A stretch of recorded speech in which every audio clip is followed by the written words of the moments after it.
with the Georgia Bulldogs, you're gonna feel the Bulldog.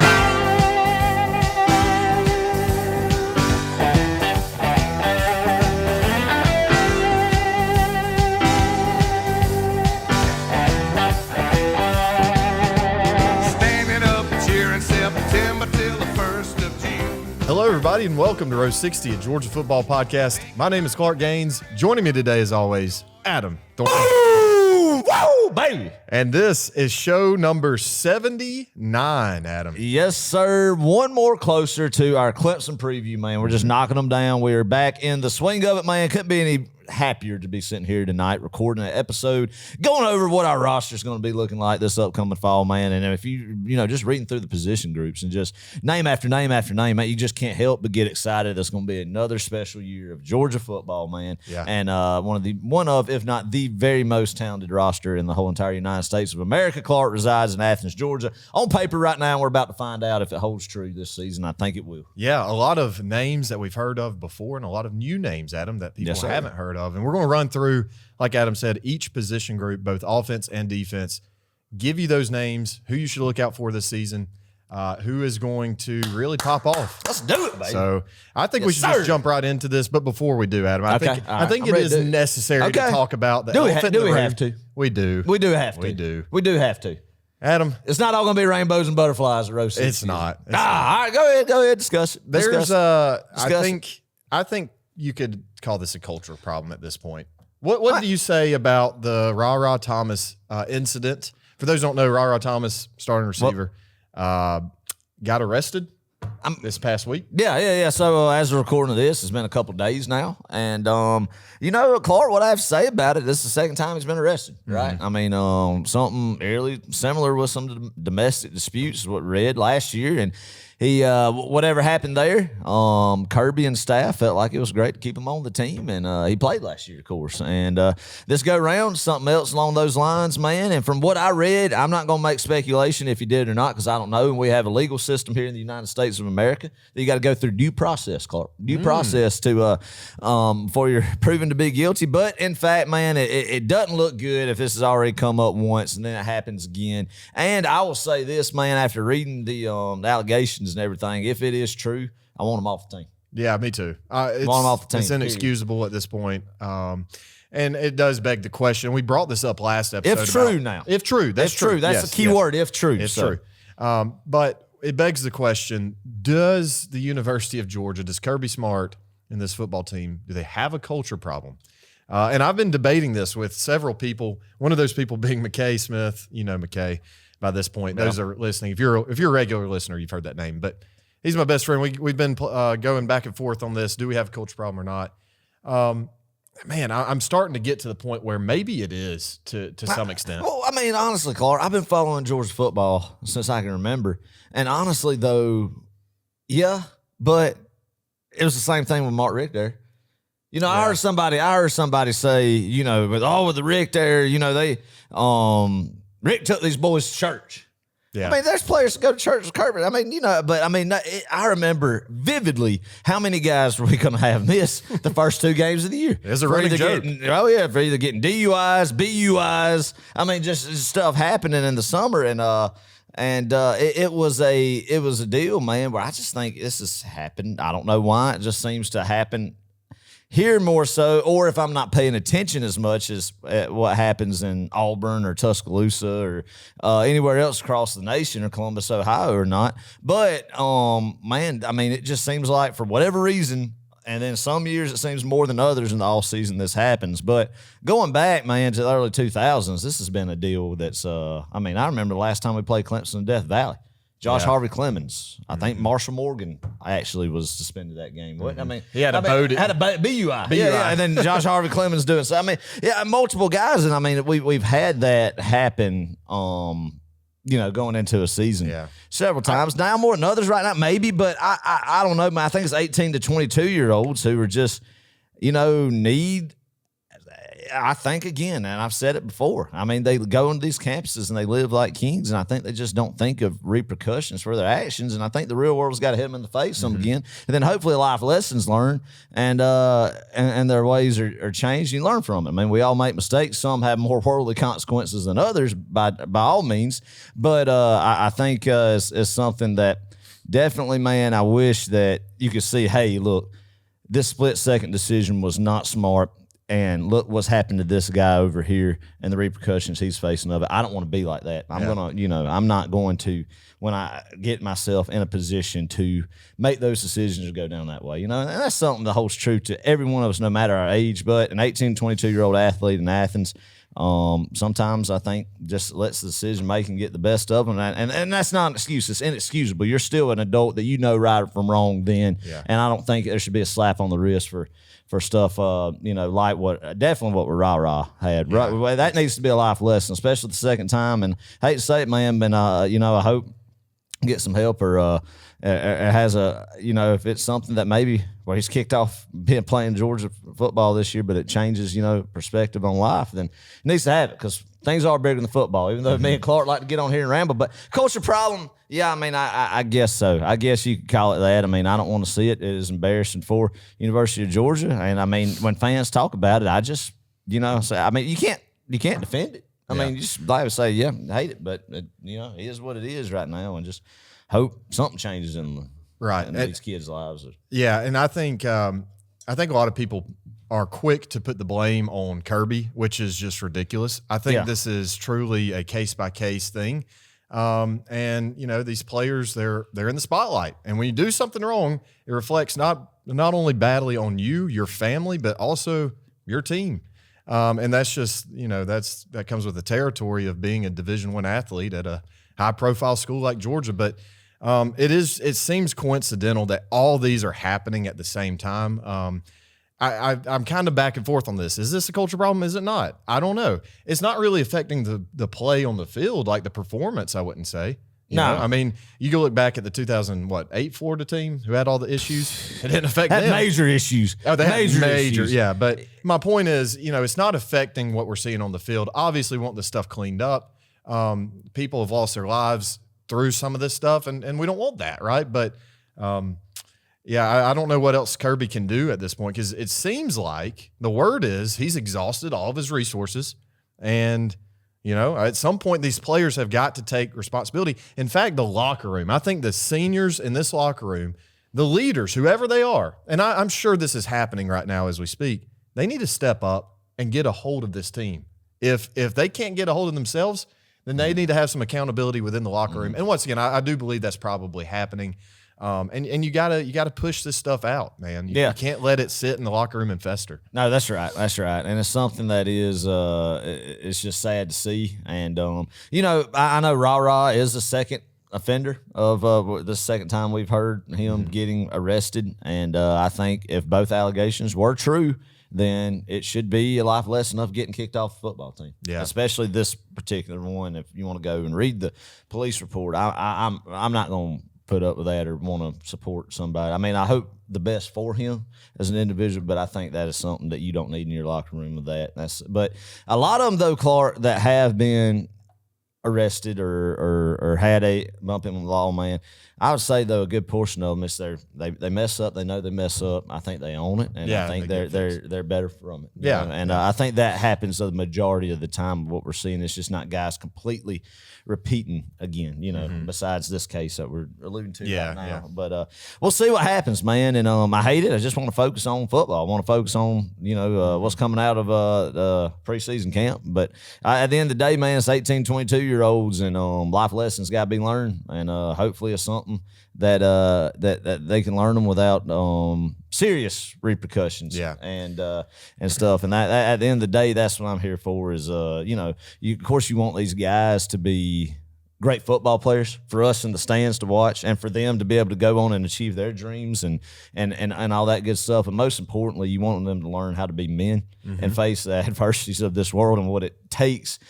translating from going into a 18, 22-year-old to the real world, to a man, to a family man, to raising a family, to being a husband, to having to provide bills, everything else and stuff too. Yeah. And you want to see them go on that path. And I think a lot of them are, obviously. I think there's some great people and great men in that locker room. It's just like any other locker room, any other workplace in the country. Yeah, some not there's some there. And, man, it's just finally, like you said, leaders in workplace, football teams, whatever, that you got to get that culture right and the right guys leading it, man, and get that mindset into it. And so I think that's what – That's what we're going to see, and hopefully that's the last one for this year, and we can just focus on football for you. Exactly.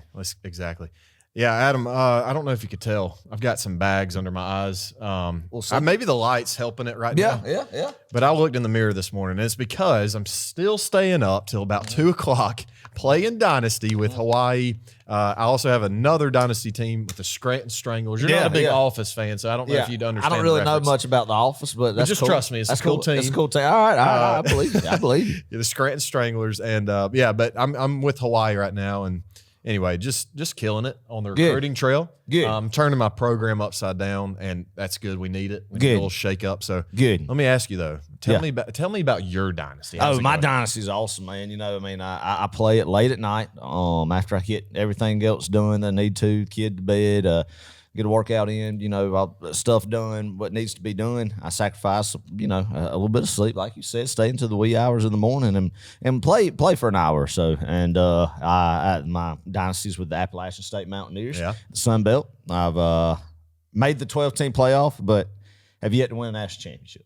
Get eliminated. Didn't you say today though that you got to the? I got to the national championship, lost to Texas Tech 60-59. Wait, whoa, 60-59, 60-50 shootout. Good gosh. Shootout. And I mean, it was bad, man. And I didn't think the computer would do this. From games in the past, the daggone computer, I got the ball first in overtime. I went and scored, went up, and allowed them to drive down the field and scored. The computer said they're going to just go for the win. And now in the national championship setting, golly. And I couldn't stop it. What play did they run? It was like one of those little out routes, tight end off the line, right on the goal line. You know, kind of a rollout, a waggle. Were you sitting in man or something? Deal. Yeah. And play action? It was, it was a little waggle. Yeah. Wow. And it was that's tough to stop. Yeah. So I'm gonna tell you what the best play to run on the goal line is speed option. Mm-hmm. Don't do what I do and Malcolm Butler it and throw a slant across the middle and get it picked. I've done that so many times on the goal line, and it is incredibly frustrating. Don't throw slants on the goal line, people. Speed option all the way. Take your quarterback out, pitch it when the your defender comes and wants to smack you in the face. Get it out to your running back. Go in and score a touchdown. Yeah, I mean, I'm enjoying playing the game, nerding out about it because I love having it being released now because right now you're craving football so bad. You're watching reruns, you're playing video games of football. I mean, it's just football. Yeah, and that's where I'm at right now, and I'm just so excited that we're getting into August where we get to have live news of practice every single day, man, from all these camps around the country, not only in Athens but everywhere else. Yeah, I want to say too. Speaking of live college or live football, not college football, isn't the Hall of Fame game coming up this week? Oh, is it? Is it? I'm this pretty week? sure it is this week. This Thursday, maybe. That gets you excited and that gets you fired up, man. I remember who's playing. I think it might be the Texans and. Hold up just a second. I can tell you. Let's see. Hall of Fame game. Oh man, wow, that's exciting, baby. Woo, man, give me live football. Oh, I just every year in August, I'm just so excited. Just so excited that. It's just something to me. I love watching reruns. I can't tell you how many times I've watched that Georgia-Alabama game from 21 national championship in Indiana. I can't tell you how many times I've watched Georgia-TCU and just all these other games. Just go back. And my wife's like, don't you get tired of watching these? You know what's going to happen? I said, why do you watch Friends reruns 170 times? You know what's going to happen in each one of those episodes. It's the same thing. There's no difference in this, right? I mean, goodness. That's a great point. I mean, it's a great analogy. When people talk about you, especially, all right, here's another tip for our audience viewers here. If your spouse gets on to you for turning on the Georgia TCU National Championship for the 689th time, and you get on her, it's like, why are you watching X TV show for the third time, binge watching? That's how you clap back, isn't it? That's how you let them know. Yeah. It leaves them speechless. They try to say it's different, but then they can't. It's checkmate. They can't. Checkmate. It's checkmate. Game over. I mean, exactly. I know as a man, you can't really leave your wife speechless. Like I haven't been able to do like just be able to Just a mic drop get moment. the upper hand. Yeah, exactly. I personally can't do that, but maybe some guys out there can. But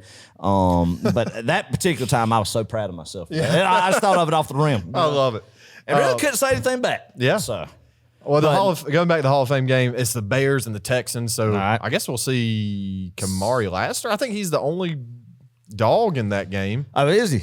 I'd want to say, yeah. That's pretty good knowledge off the old cranium there. I Clark, can't think to of be a able to Bear. think about that. I mean, I know Roquan was there, but yeah, no more. I don't know. Truly, I have no clue. okay. Oh, yeah. Speaking of reruns, though, let's go back to that for a second. Go to rerun. I watched, and these are two of the most bizarre games I guess you could pick from the past, I don't know, since 2010.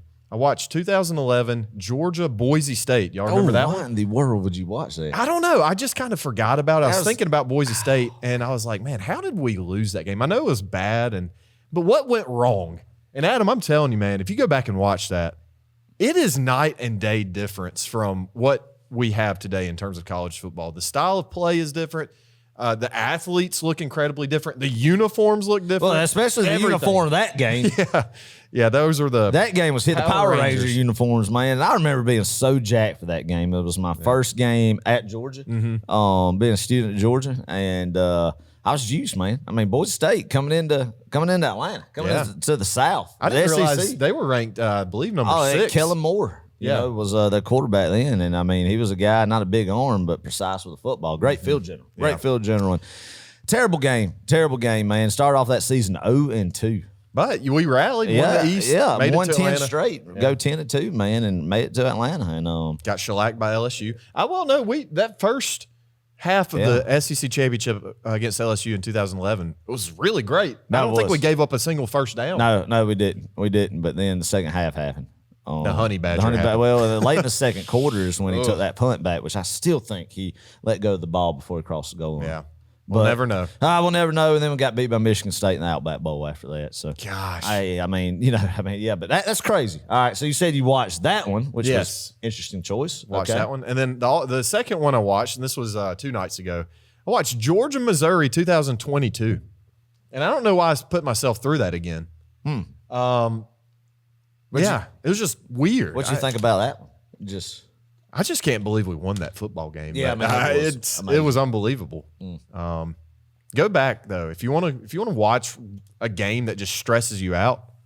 I don't know why you'd want to do that to yourself. I prefer to watch like 2022 Georgia Tennessee. I prefer to watch both national championship games. You know, yeah. I can't go back and like watch 2018 SEC championship or the 2017 national championship or the 2012 SEC 2012 SEC. Oh yeah, definitely not that.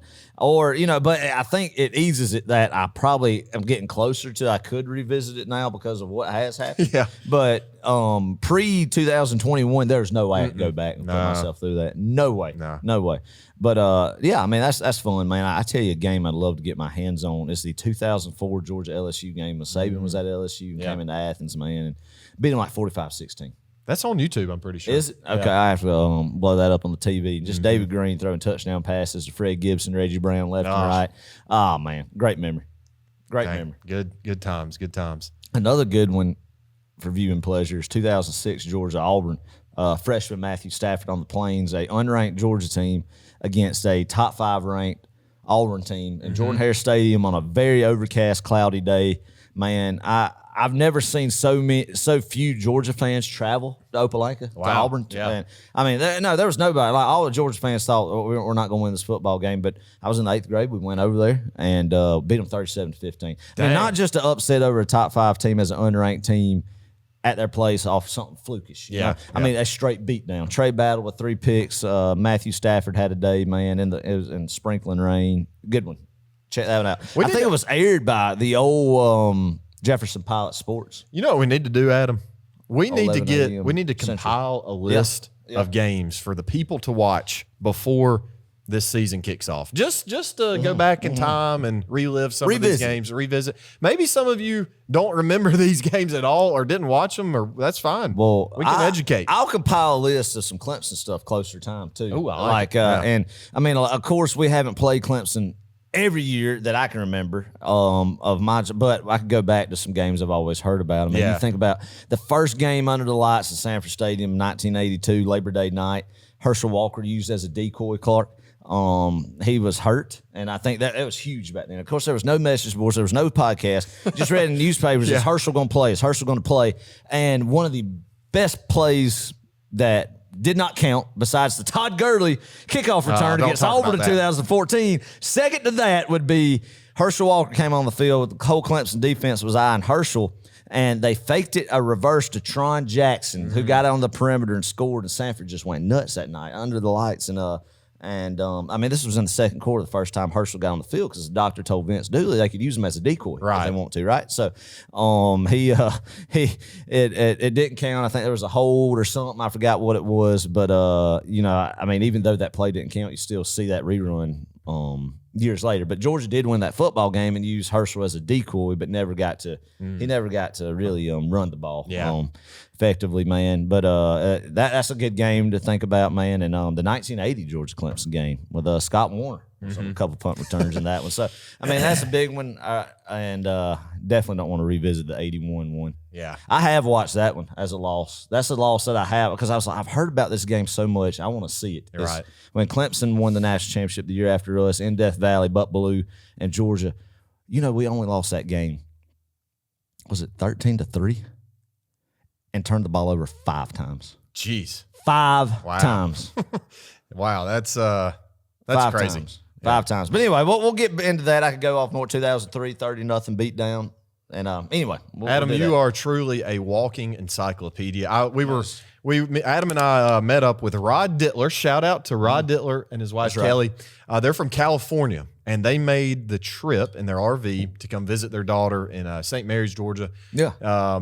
And they came up to Athens, and we had a great dinner at the Sauce House. And Rod, we had a great time of fellowship. But anyway, he was asking Adam, like, how do you know all this stuff? How can you recall all this Georgia football history? And I just told him simply, look, I mean, he is truly a Georgia football encyclopedia, a walking Georgia football encyclopedia. I don't know about that, man. I love it. I love being able to talk about it right here. Love being able to talk about it with other people too. And something I've always enjoyed my whole life, and always will until either I'm 6 feet under or my mind goes bad. Yeah. Well, hey, let's move on to the roster. Let's talk about this. Let's talk about it, baby. Because, man, we got a really good This Georgia don't get you jacked up right here, I don't know what will. If you know anything about football, know anything, and about these players, and when you list them down here through here, man, you hear this list. If this don't get you jacked about what we're going to be seeing in the fall of 2024, I don't know what will. Because, Clark, is this on paper? And I know we've said this a lot on Row 60. One of, not the most talented roster in the Kirby Smart era. Yeah, I think it'd be tough to compete with the past two. I would say 2021, 2022 teams. Geez. I mean, in hindsight, looking back. But at preseason hype, though. Let's be honest. Preseason hype. Offensively, yes. I think we're there, definitely. Defensively, there's I think a lot to be answered. There's a few question marks, I think. But overall, it's definitely up there. No doubt. Yeah. Oh, 100%. Yeah. Oh, without a doubt, man. So, I think of the potential of what you see. But let's dive into it, and we'll talk about it. So let's start with the offense here. We're going to do offense, defense, once again, breaking down each position group. We're going to read you some names and talk about who we like. And familiarize yourself with them. Get out and study about them. Yeah.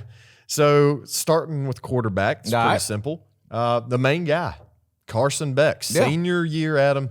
Last year he went 72.4. That was his percentage. His completion percentage. He had 3,941 passing yards, 24 touchdowns, 6 interceptions in 2023. Played a really good year. Yeah. But my thing is, remember, and I've brought this point up multiple times in episodes before, but think about Stetson from, we're going to call it 2021, though he didn't necessarily start every game in 2021. Think about that leap he made from 21 to 22. I think we're going to get that in Carson Beck from 23 to 24. Boy, that's exciting. And even more so. I'm telling you, I think he just understands the offense. He understands his targets. So we lost some. We definitely took a hit with the receivers. But, man, who we're bringing in, I think he's got a lot of really good targets. He's got an experienced veteran line in front of him. Another year under Mike Bobo's system. He's learning. He seems like he is poised to just have an insane year. And, I mean, there's good reason he's up there in talks for Heisman, too. Yeah, I mean, you look at what Carson Beck's going to bring to the table, what he did last year, man, and I mean, he's just the NFL potential he's got. I mean, I will be a first-round draft pick without a doubt if he has the season that we believe he will have. And I think he's going to be a leader this year. Now, Kirby Smart alluded to that kind of Bobo's been talking with him, wanting him to be a little. He's so cool, calm, and collective, and that's what you want as a quarterback, to be cool, calm, and collective. But they're talking about they want him to be engaged more when. You know, I mean, Rod Robinson gets the ball and scampers for a 15-yard touchdown to sprint to the goal line and get in on the celebration of the O-lineman, you know, and kind of show a little bit more enthusiasm on the field. That's something that they want to see him done, and that's what they've said. They've seen him do this offseason, man, and kind of he's been in this system and at Georgia so long now, and he's got 1 year of starting, being the guy under his belt, man. And he's had a heck of an offseason. I mean, driving Lamborghinis and dating what they call social influencers, social media influencers, not social. One singular, a social, an influencer. I don't know what a social media influencer is, but I hear he is dating one. And she's, I can't, oh my gosh, I cannot think of her name. Does that make you a little bit nervous? That he's out and about in the spotlight like that, or you think he's dialed in on things that matter, or he's worried about Lamborghinis and social media influencers? I tell you, Adam, it obviously could go one of two ways. I mean, but I do think. Well, I mean, really though, I mean, is it? I don't know. Truly though, I don't know. Listen, I mean, that kind of stuff gets to some people's head. I'm not saying that's the case for Carson, but. You know, I mean, that's something you do have to be cautious about, I would say. I'm just kidding. I think he'll be fine. I don't know. Carson Beck, to me, the pictures I've seen of him going out, I think he's living, doing good, whatever, do his thing. I don't think he'll be a guy that me and him could sit down and just have a lot in common to talk about. No. Like me and probably the Georgia quarterback I could have had the most common with talking about was Jake Fromm. You know, kind of like, but doesn't mean. But Carson Beck definitely.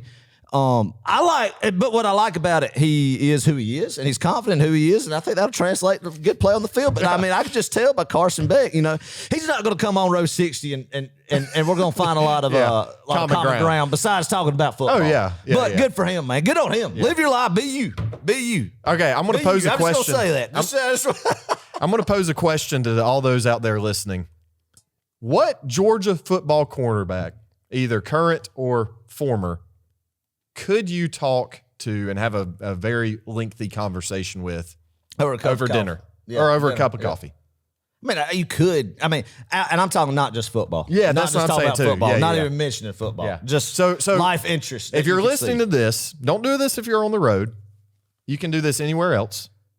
Type in YouTube. Just leave us a comment. Tell us what Georgia football quarterback you would want to have a conversation, or you could have a conversation Stetson, with for a long time. Definitely Jake Fromm. I don't know if you could with Stetson. I couldn't with Jacob Eason or Stetson. Grayson Lambert seems like a chill guy. Yeah. You know. What about old Bryce Ramsey? Yeah. Could. Yep. I mean, that's a good thing. Aaron Murray, I couldn't. There ain't no way. Aaron Murray, I could not with Aaron Murray. No. I mean, some people I couldn't with Aaron. I mean, and don't get me wrong. That means that I don't not. I love what these guys doing, and they're obviously stud college quarterbacks. I'm just talking about just personal interests lining up and everything. Well, you might be surprised, Adam. Stafford, maybe. Green, definitely. Oh, yeah, David Green. Bobo could have. What about Buck Eric Ballou? Desire, Buck Ballou, yeah. Anyway, we can go down the rabbit hole on that. We got to get going. We've only made one player out of the whole. Golly, we're at like 20-something minutes. Take us off the rails there. All right, behind Carson, we got Gunner, redshirt sophomore, man. We saw him. He's the one I could. Yeah, for sure. Saw him at the Orange Bowl. Raven County Bowl. Had a great second half there. Got some really significant playing time, I would say. And we got to see what he's made of, man. I mean, he's gritty. He's an athlete. You know, and Lord forbid this happen, you know, if Carson does go down, I think we are still in good hands. That's not to say Gunner's poised right now to just go in and dominate, though I think he might be capable of doing that. Yeah. But a very solid number 2 quarterback in Gunner Stockton. Then on down the list, you've got Ryan Puglisi. Puglisi, yep. AKA Pug. Yeah. I love that nickname, by the way. True freshman. Haven't seen him play yet. He was injured in spring game. Didn't get to see him there. So Don't really know, but from what we hear, he's a stud. Yeah, man. I mean, Pug is a guy that I like him. I don't know much about him. Like you said, he was early enrollee, so he got familiarized with the program. Didn't get to participate because of an injury. But what I loved about him, man, was when Rayola was committed to Georgia, the number one all Mr. Everything. Pug didn't waver. He said, "Man, I like Georgia. I'm going to Georgia. I'm not wavering. I don't care if this cat's here or not." Didn't put you through the drama that Rayola did. Stayed true, and he's there, man. And I think he's going to reap the benefits of that. And something that he might take a red shirt this year and see where it goes for him. But I mean, I like where our QB room is, but and then go ahead and round it off with the next one. Typically The surprise. Typically, every team out there, college football team, Division I at least, they want 4 quarterbacks on a roster. So we went out, got Arizona State transferred Jaden Rashada. Adam, tell us about Jaden. This is something, Clark, that blew my mind when this happened. I mean, this is like Kirby Smart's, man. I mean, you can't beat the roster manager that Kirby Smart is. Knew that we needed to go get another guy. Did not think we would go get somebody to the caliber of what Rashada is. A guy that, and two, what was good, it was the gut punch it gave Florida. Yeah. And Billy Napier down there. Little backstory, don't know all the details, but Rashada actually sued the University of Florida for false NIL promises along those lines. I don't know if I had the wordings on that correctly. But basically, all those Florida boys down there said, "Hey, Jaden, we'll pay you X amount of money to come play quarterback here at Florida." And he was lined up to do it, and then something happened later on where I guess they couldn't fulfill that promise of money, and he went to Arizona State and then spent a year over there and is now back at come back to the SEC and coming to Georgia too. He was highly recruited. You get another star guy with a lot of potential in that quarterback room to compete, and also you throw a jab at Florida down there and Billy Napier, which I love too. So I mean, two birds, one stone, right? Yep. So we'll see. I think Gunner is the true number 2 guy, and then I mean, of course, we're fans, so we're going to have this conversation. Already thinking, well, who's going to be the guy in 25? Is it going to be Gunner? Is it going to be Rashada? I mean, obviously a lot of time till then, but it's nice to see a quarterback room that has the experience of Gunner, who's in his 3rd year on campus, man, and already was a mature guy coming in. Waiting behind the wings of Carson Beck, who is undoubtedly a top 10 draft NFL candidate. I mean, will be one of the guys that you're already hearing about preseason and will throughout the season and on into draft projections. It's the number 1 quarterback off the board, Clark, with the potential he's got. Going to be a big year. Love where the quarterback room under Mike Bobo is right now. For sure. Also love the running back room, Adam. It's hard to complain. Jeez Louise. We got some absolute studs in this room. As you all know, Andrew Paul did transfer earlier this year. But man, I mean, even then, we still got a slew of talent in our running back room. We'll start with Trevor Etienne. Yeah. We got it. We went to the portal again. And I don't know if we even necessarily needed to. Yeah. I think this is a luxury to have a guy like Trevor Etienne coming from Florida once again. Another gut punch to them. Yeah, another gut punch. Is always okay. Always okay, man. He's gonna be special. Yeah, he's gonna be special. I think it'll be somebody who will be the caliber talent running back that we haven't seen in Athens in a few years. Since in the past few years. Yeah. Well, he's not. And what I love about him, he complements the rest of these guys so well because, I mean, he's only 5'9", right? 5'9" is not very big, but he's bulky. Yep. And, I think he's very agile, very quick. He can make cuts. Last year at Florida, he had 131 carries, 753 yards, an average of 5.7 yards a carry. Behind a offensive line that was less than stellar. Yes, that. And he was splitting carries. So correct. I think once you put him in this offense and you make him the guy, though I think there are multiple the guys in this running back room. Once you make him kind of the guy, though, this could easily be 1,000-yard rushing running back. Yeah. I mean, again, another guy, Clark, where we talk about Kirby's roster management. Not only recruiting. You see the guys that have been brought in from high school and grown in-house, right? And then you see where the patchwork is of just bringing guys in, using the portal just here and there. Yeah. Not making a living off the portal, but just making key additions right there to add to the cog right there. And Etienne's one of those guys. Yeah. And I tell you, compliments it so well. You said it earlier. Right. And in Division I football, especially in the SEC, this is a room. The running back room is not where you want to lack depth. You need depth the entire season. And I tell you, last year, you think about it, Branson Robinson goes down preseason. Not too long ago, Zamir White goes down preseason, a couple right? times. Yeah, and it happens like that, and a lot of times it happens to these running backs because they're it's a very physical game, and they take on the brunt of the. What am I trying to say? Take on the brunt of the load. You know, the majority of the load. I mean, what a thing though with running backs and a pitch for college running backs, man. When you go into a living room, I feel like you don't want to be a guy like a Kerryon Johnson, what Gus Malzahn did with him, and just get rode the whole entire time. Just get the ball all the time.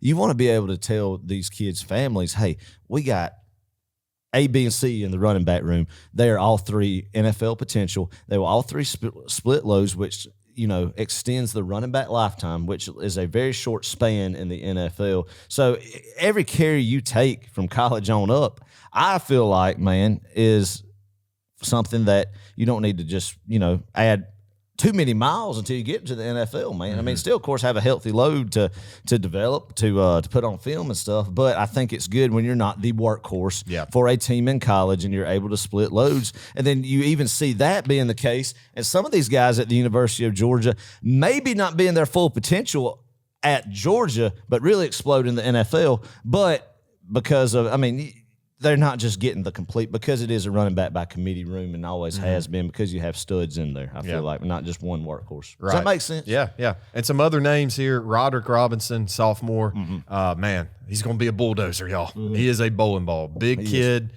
He's the kind of the bruiser, if you will. You're going to see him run over. I think it's going to be a big leap from freshman to sophomore. Yep. You saw it in the Orange Bowl against. I know it was against a depleted Florida State defensive. This whole squad defensive unit, but I think Rod Robinson's a guy. You just saw his confidence build it in the last year, and it's unbelievably just bulked up even more. And I think it's going to be tough to handle. And then Roderick's brother, not actually, but we're just going to say it for the sake of the fun of it. Branson Robinson, redshirt sophomore, coming off a season-ending injury last year. Like I said, preseason, just hate it for him, but he's back and healthy. This kid has a lot of potential, and that 1-2-3 punch right there, I think all three of those guys will get a lot of carries this year. Yeah. And he's going to be one of them. Branson, look out for him. You got Cash Jones. You got Chauncey Bowens. You got, I think that's kind of it. That's 1 through 5 there. But a lot of talent there. That's I think there's some more. There's the running back. It's the guy from Tennessee, the white Savior. That was last year. Savon. No. There's I don't know. Running back from Tennessee. I can't remember. Whitehead or something. I don't know. I don't even know if he's still on the roster anymore, the transfer from Tennessee. But anyway, no, that's going to get the bulk of the carries right there. Cash Jones, man, shout out to him. Got some meaningful carries last year. Came in, man, special teams guy. Yep. Watched the rerun of the Orange Bowl where he flew down there and broke up the wedge and made a big hit. Yeah. And then, he got rewarded. And, he recovered a fumble. No, he forced a fumble on kickoff. That's right. And then Georgia recovered it, and he got rewarded, got in the game, and got a carry right after that. There you go. So, a guy who's played some football, man, and don't underestimate what Cash Jones can bring to that running back room, and also to the special teams room as well. Absolutely. Let's go to my favorite room, the receiver room. Oh, yeah. And Adam, I've said this since January. I'm going to maintain it. This is going to be, even with the loss of Ra Thomas, this will be the best receiver room we've ever had at the University of Georgia up to this point. Okay. Most talented. I'm not necessarily saying they're going to put up the most numbers, though I think they probably could, and they probably will. Man, this is a deep room right here. Lots and lots of talent, lots of really high-powered weapons here. We'll start with another transfer. I know we keep saying transfer, but just once again, filling in the blanks. Man. Yeah. And before we do this, hold up. Let's think about who we lost. Marcus Rosemary-Jack Saint, obviously last year. We lost Ladd McConkey.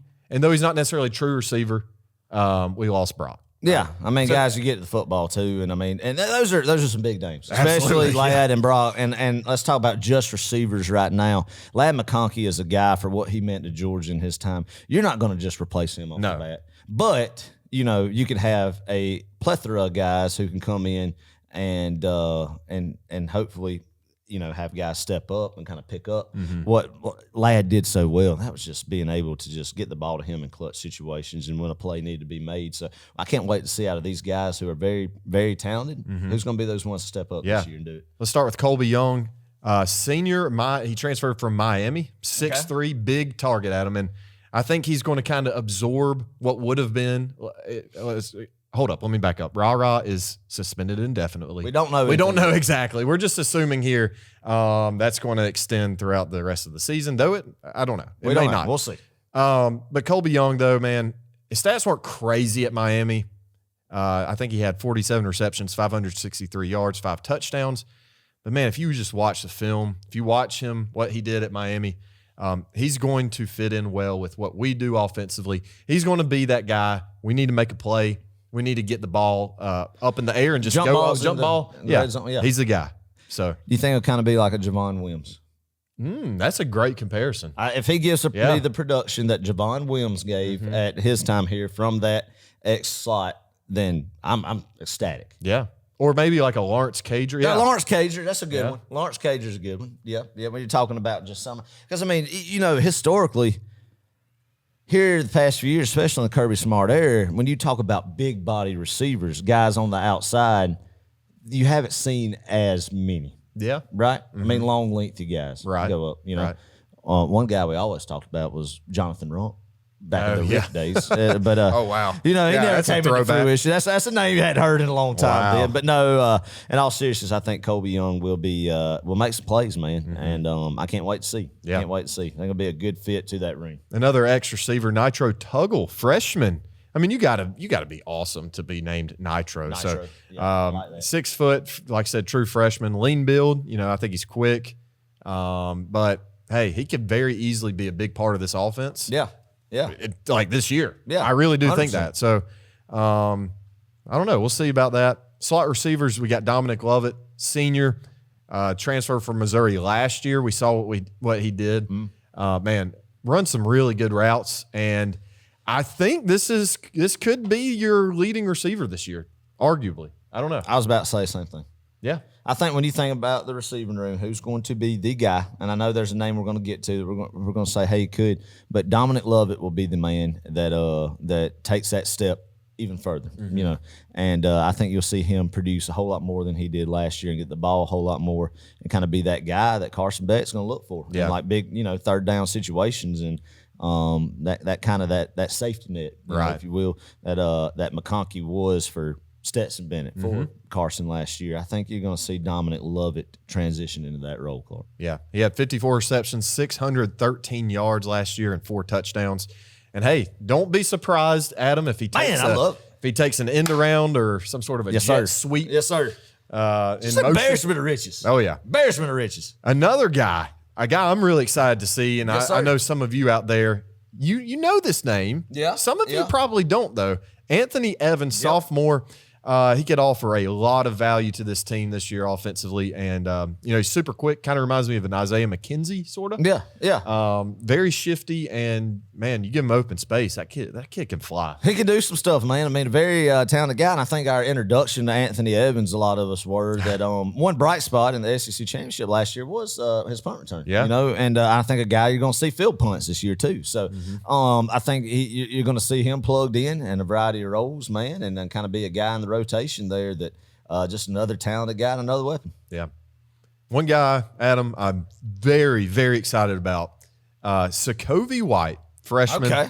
Adam, this is my pick. Maybe not necessarily this year, but in the coming years, I think he might turn into sort of that Lad McConkey. Okay, you think so? I really do. What are you basing this off of?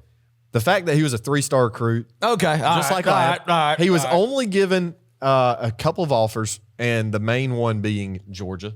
Yeah. So we believed in him. Yeah. He's got a great head on his shoulders. I just think he's a good guy. Yeah. So, Sokovie, I'm pulling for you, man. That's right. Prove me right here. Yep. I want to be able to call my shot. Like, man, stinking Logan Waldrop. He's unbelievable at it. He is. Like, he is. We have to get with him this year on who his guy is going to be this year. Yeah. Shout out to Logan and DGD. Man. But yeah. Yep. Let's move on to probably one of the most underrated is what I want to say. Receivers in this whole room, Dylan Bell. Adam, I do not understand why in the world the national media, really the SEC media, I love it. is not talking about this kid. He's flying under the radar. He is an absolute stud. you and I are in a text thread with some guys, and one of them said that their buddy said that this kid reminds him a lot of Debo. And that's a good comparison. Yeah, that is. I mean, the body, the thickness, probably bolt on even more in this all season, but the ability to play at the running back position, to be able to be a wide receiver too, split out wide at any position in the wide receiver room, and a guy that huge game at Tennessee last year. Oh my God, huge game at Tennessee last year, and a guy that really just came into his own, especially. But what I like about him is a team guy, Clark. I mean, he was because of some injuries and stuff at the beginning of last year.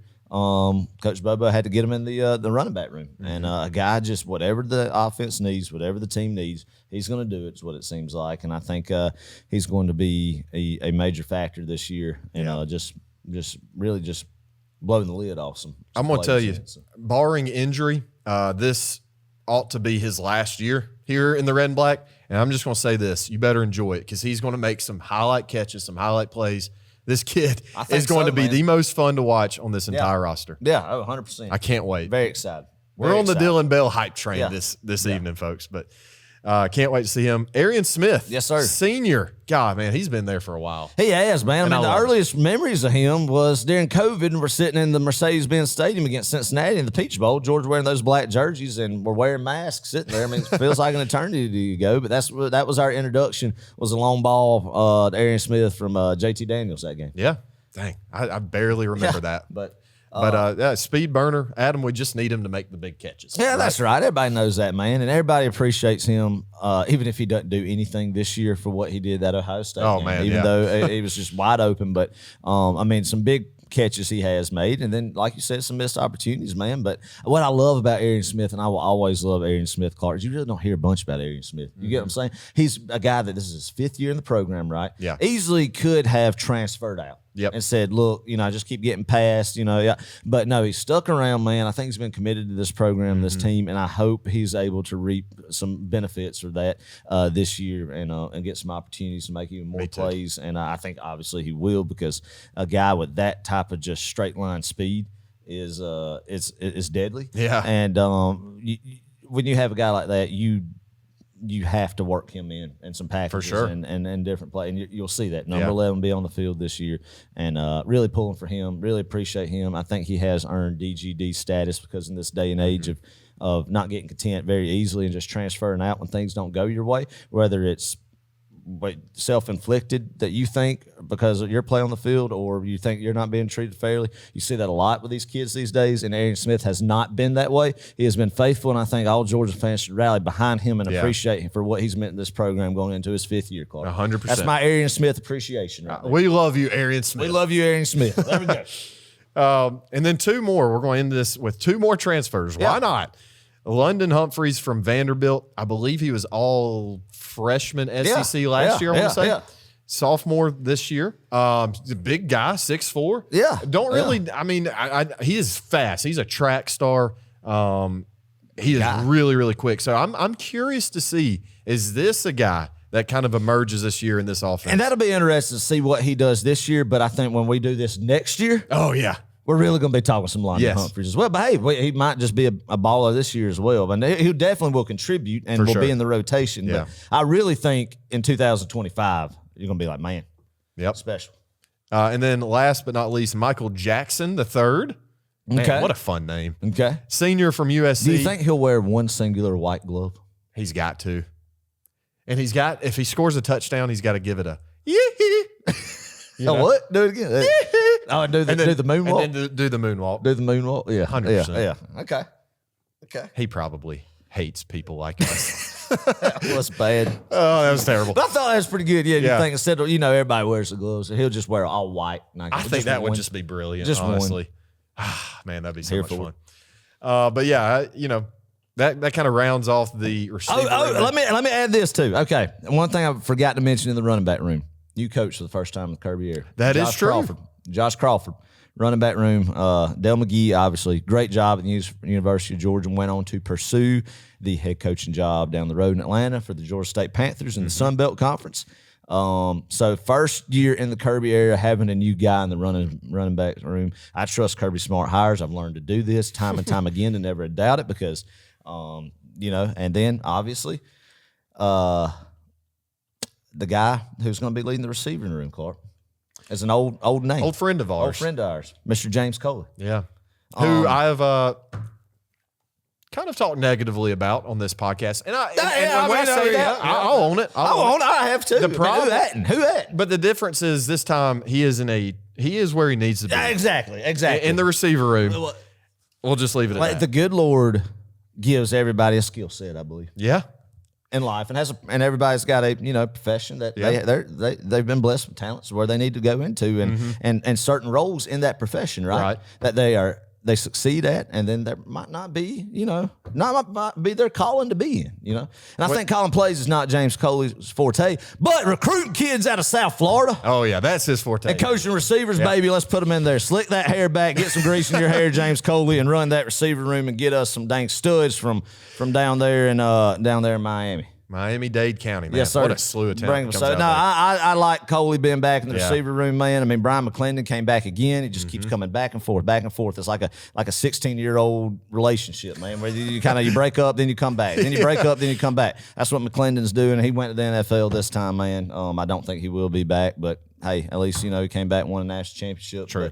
But Coley coming back. That's I again trust Kirby with it. And I think he'll be fine. Great recruiter. Everybody speaks, nationwide renown on his recruiting prowess, especially specializing in South Florida. And I think that's a big draw to it, man. And experienced guy. I like it. Right. Let's go. All right, let's go to the tight end room here. Man, Adam, did we lose a tight end or something this past year? I can't remember. I feel like we lost one or something. I probably didn't make a difference in the room. I don't know.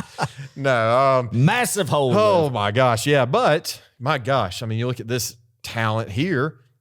I'm not going to sit here and say, hey, we got the guy to replace him. But, I do think we have some really capable weapons. Yes, you do. Some guys who really can step up, make some big plays for us. I don't think there will ever be another one like 19, ever. No, there won't. In any level of the game that made that big of an impact at the tight end position. No, there won't be. There won't be. That's just my opinion. There won't be, man. And that's not. And, you got a guy like Oscar Delp, obviously, who's going to be, the guy that you hope is the guy who steps up as a leader in Todd Hartley's room there. And you got Todd Hartley, who has just been a phenomenal tight end coach, recruiter at the University of Georgia, probably the most underrated assistant coach on Kirby's staff, I would say. Yeah. Is Hartley. Is when he was brought in after Beamer left, I think he's been a great addition. And a massive upgrade in that room. But anyway, going back to the guys in there, Oscar Delp, a guy is third year, and I think he's made some big catches before for us, and I think I really like having a guy like him, and then Lawson Lucky his sophomore year, coming in. Oscar led last year. He had 24 receptions, 4 touchdowns, 284 yards, and just think how much that's going to grow this year if you're the main guy. And one thing Mike Bobo has made abundantly clear, Adam, he loves throwing to these tight ends. Yeah. I mean, and was that not an argument we had back in the day in 2014? Yeah. We wish we could just throw more to our tight ends. That's what we said about Bobo all the time. And now I think either he's adapted or maybe he's just got better tight ends and just pure athletes, and not to crap on the guys who we did have back in the Rick days. Yeah. But man, these are a different breed kind of tight end. Yeah. I mean, they are. And I think there's a name too that we haven't even mentioned yet that, I don't know, but I'm going to call my shot. That might be the best one in the room, even more so than Oscar Delp when all said and done this year, and a guy who gets a bulk of the targets. You'll see. Okay. Who is I think it's Ben Yersek, the transfer from Stanford, man. Yeah. Obviously, you're sick. No brainer. Say, hey, I'm going to come to Georgia. I mean, why would you not, if you are a tight end wanting to go to the next level? Why would you not want to come play under Todd Hartley and get in this Georgia offense room? Right. So, and I feel like that's something that I think was a big fish to get. I think he was an All-American guy in the old Pac-12 conference. Isn't that right? Wasn't he an what All-American? used to be? Yeah, what used to be. Yeah, what used to be the Pac-12, wasn't he? The Pac-2 now. Yeah, I don't know if he was I think he was All-American in the All-Conference. So I think he's a guy who a very healthy, nice addition to that room, and I think we'll be surprised how good he'll be, and somebody that hadn't been talked about enough yet, I think. Do you think we see the return of the 13 personnel, Adam, where you get Delp, you get Lucky, you get your set. Yes, 100%. Maybe more so 12 personnel, but yeah. When you just get to, but 100%. I mean, all three of those guys are capable, man. Yeah. Man. I mean, they're all three studs. Do you remember? They're stud tight Do you remember having Darnell Washington, Brock Bowers, and Oscar Delp all at the same time, all on one team? Do you remember that? It was great. It was great, Gosh, man. I mean, we have been blessed. We are talent. tight end you. I don't care what people say. We are TEU. Without a doubt. Without a doubt, man. It's crazy, man. We also have two other names, Jaden Riddell and then Colton Heinrich, Awesome. Both freshmen. Hey, maybe they're the next Oscar Delp or whoever. Yeah. So yeah, we'll see. that's So awesome.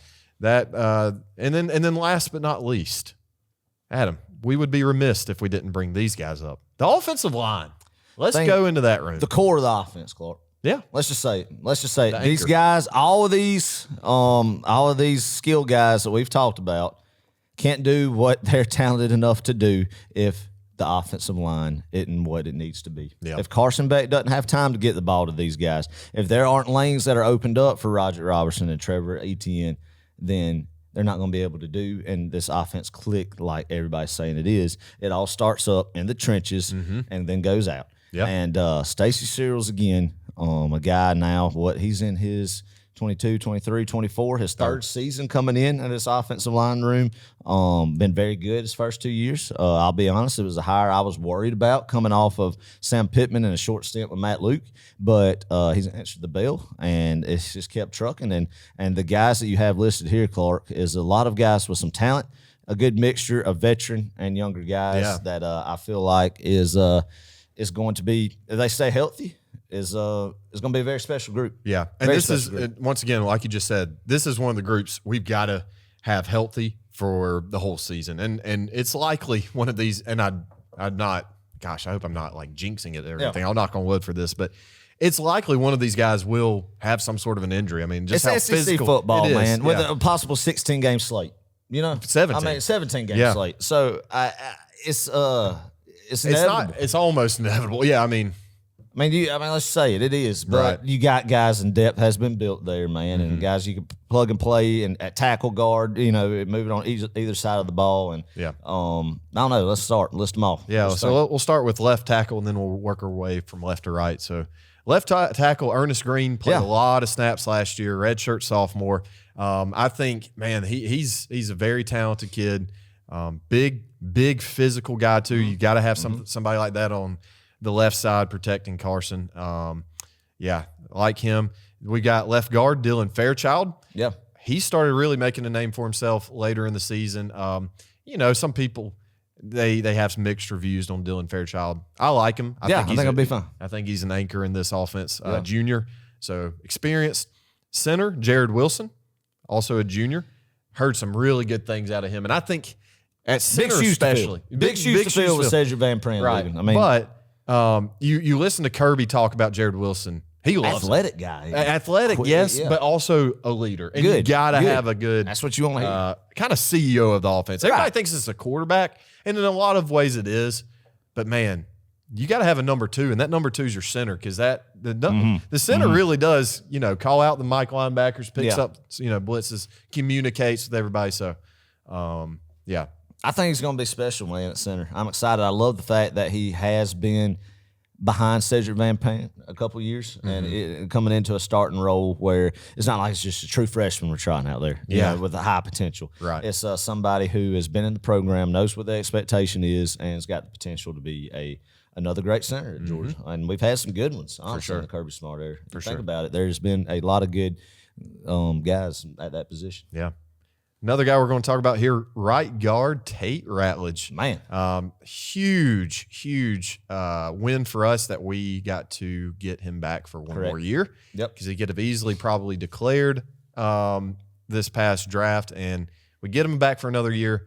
Big piece in this offensive line, like literally and figuratively. Yeah. He's huge. So good to have him back. And then at right tackle, we got Xavier Truss. This guy, I feel Very familiar name. I feel like Xavier Truss has been here since 1980. Yeah. And I love it. That's what I think he played on the line. He was in Max Gene Gillis's. Oh, was he? Yeah. Yeah. Yeah. with him and Dan Inman. Dan Inman, yeah. Hey, we met Dan Inman, didn't we? Yeah. I mean, all those guys were on the same line. I feel like that's what it feels like now. But hey, I love the fact that we get Xavier Truss. This guy, listen. You want to talk about a guy who's played a lot of snaps? It's Xavier Truss. Yes, sir. Super senior, coming back one more year. I think he ought to start outright at right tackle. That's kind of, that seems to be what's going to happen. So that's kind of your starting. That's a great unit, man. It really is. You can't read them names off and think, oh my, you can't just want to just run through a wall after hearing that. And then you get Monroe Freeland at tackle, rotating between left and right tackle, and then Micah Morris, another guy. I mean, two guys who have played some snaps, man, that are going to be able to plug and play. And, it's like every year when, unfortunately, if somebody goes down and wherever that may be, Stacey Searles could just plug and play and rotate guys where they need to be, man, and get this line right. And I think it's going to be something that you'll see this line, especially gel as you go on into the season, and it might take a game or two to get everybody, but all in all, that's a lot of snaps has been played when you add them up right there, especially on that right side of the line. Yeah. And Ernest Green, I feel like, is going to be a guy who can make some money on that left tackle side. From when he came in as a recruit, everybody remembers him coming in, one of those guys, and I think he'll live up to the hype, man. But Clark, this whole offense you listed off, unreal. I think with the potential of what you could do and what Mike Bobo has to be able to in his toolbox is something that's going to be deadly, and it's going to be. I would hate to be an opposing SEC defense coordinator planning on that. Even with the massive loss of Brock Bowers and Lad McConkey, that's something. You don't just replace those guys. A lot of talented guys in those rooms right now, but obviously you can't just take away what those two meant over the past couple of years. Yeah. But you can't ask for better after losing them. Yeah, in the sense of just the plethora of weapons that are there. So I think you should see a lot of points on the board in Athens this fall. For sure. Let's go to the defense side of the football. Yes, Adam. sir. And let's start in the trenches. Adam, this is kind of where I think both of us are in agreement. Been called out. They've been called out, Clark. Yeah. They've been called out. Yeah. Called out. Trey Scott better be letting them boys know. Yeah. They've been called out. By who? By freaking Greg McElroy. Oh, yeah. Ridiculous. I will say, I think there's some truth to what he said. There is. And a lot of fire under them. Let them know. You win or you lose. Wait, what's the saying? You something or die. Well, the trenches. Do or die in the trenches. You do or die in the trenches. The trenches is where national championships are built. Yeah. On the offensive line and the defensive line. And the defensive line is what we saw for 2 years that won national championships. I mean, yes, obviously you talk about guys like Brock Bowers, Stetson, and Lad McConkey, but it's the defensive front, the defensive line that you think about, having guys like a Jordan Davis, like a Devontae White, man, and a Trayvon Walker, and obviously a Jalen Carter. And no, you're not going to get those guys every single recruiting class. Those are generational type guys at that position. I truly believe that, especially a Jalen Carter, and a Jordan Davis is right underneath that. So, but you still got a lot of talented guys in that room, man. And I think last year, them not being up to where I feel, even though it was good, it's not up to what the standard in Athens is. And Kirby talked about it, and he gave us some warning last year talking to Josh Pate at SEC Media Days, man. It's all going to come down to what the defensive line does. I think there were some question marks there from the beginning. And, you saw some flashes, but a lot of times you saw something that we hadn't seen in a long time as fans in the stands, and that's teams being able to impose their will and run the football on us. Yeah. And eventually I think it caught up with us in Atlanta in the SEC championship, man, that, we just didn't have the guys there and be able to dominate the trenches in a SEC championship game like we had been the couple of years before that. And I think that resulted in a loss, Clark. Yeah. With other factors, but that was a big one that you can't ignore, that you got to improve on this year. Yeah. I saw an interesting video on YouTube. It's Kirby, and he's talking about 2018, the national championship game. Obviously, lost to Alabama. Let's not talk about it any further than that. But he was saying, they kind of revisited, okay, guys, what do we need to fix going into 2019? And one of the things 2018 season. And he said one of the things is, or the most important thing is, we got to fix our run defense. Because at that point, that's right. I think we were something like 30th in the nation And he said he looked back at the last 15 national champions before 2018, and every one of those teams landed somewhere in the top 5 or top 10 in rushing defense. Yeah. And we were at 30th right. in 2018. So they put a point of emphasis on not only improving just run defense, but the defensive line, and coaching them up, getting some bigger bodies in there to run this 3-4 defense. Because I'm gonna tell you, and we've said this before, if you don't have that just massive dominant nose tackle, it's a hard to 3-4. run a 3-4. That's right. And explain what a 3-4 is to the people. And this is the base defense that Kirby has ran, that Saban ran, and it was built from the trenches out. Yeah. I mean, obviously you think about Saban and Kirby being DB guys, right? Right. But what made their DB so successful was the pressure that was getting on the quarterback and making offenses being one-dimensional, having to throw the football. Yeah. So that gave them opportunities to make plays. Is that dominant, especially interior defensive linemen as well? And you hit the nail on the head, man. In a 3-4 defense is 3 down defensive linemen, and kind of you got your 4 linebackers, your 2 traditional middle linebackers, and then your 2 outside linebackers. Sometimes they put their hand in the dirt, sometimes not. But that's kind of what you're looking for in a 3-4, man. And like you said, you have to have that dominant defensive tackle, like we saw with Jalen Carter, like we saw with Jordan Davis and a Devontae White. And I didn't realize this, but in this YouTube video too, he talks about how, I mean, we want to fill gaps, right? You got the A gap, the B gap, the C gap, so on and so forth. But it's important for these guys to have a primary gap. They attack a primary gap, but they also have responsibility for a secondary gap. And it's just amazing how he explains it and everything. I watched today. It's really cool stuff. But I think, too, the most important thing defensively for us is, or any defense for that matter, in any level of football, when you're only rushing 3 guys, you can commit more guys to defending the pass, right? Yeah. When you have, 4 or 5 guys responsible for run, then you commit more guys to defending the pass, which is big. So, let's talk about this line a little bit more. Defensive tackle, Warren Brinson, super senior, back for yet another year. Love having him back. He's a veteran guy. You got Kristen Miller, redshirt sophomore, played in 13 games last year, 4 tackles for loss and 1 sack, injured at the end of the season. Adam, he showed a lot of signs of promise, I would say. Well, he was one of those highly regarded guys coming in, and somebody that we have got to have, Clark, and another guy we'll talk about is Jamal Jarrett, for the younger guys who are in their 2nd year in the program to take that next step for our defensive line to get where it wants to be at. Period. Yeah. If you don't have guys like those 2 step up, then I think you're not going to take that next step forward with this group. I love guys like Warren Brinson, what he's meant, and the guys he's played with, and the success he's had, and the guys like Nazir Stackhouse, who we'll get to, and Ingram's Dawkins. But you kind of know what you're going to get with those guys. Right. I think they're good football, and I'm glad they're back. But I think you see what you have with them. Now the question mark is, I don't think you'll see what I'm saying as a big leap out of those guys. It's got to be these younger guys that are highly regarded coming in to take that next step, and they complement each other with veteran leadership and this young talent as sophomores coming in, and this and the kid from South Carolina coming in and see where he plugs into to get to that next level of defensive line championship play to run this going. And I think, and Miller's the guy that there's some all-season drama that he was going to transfer, chase the bag at USC like another lineman we'll talk about.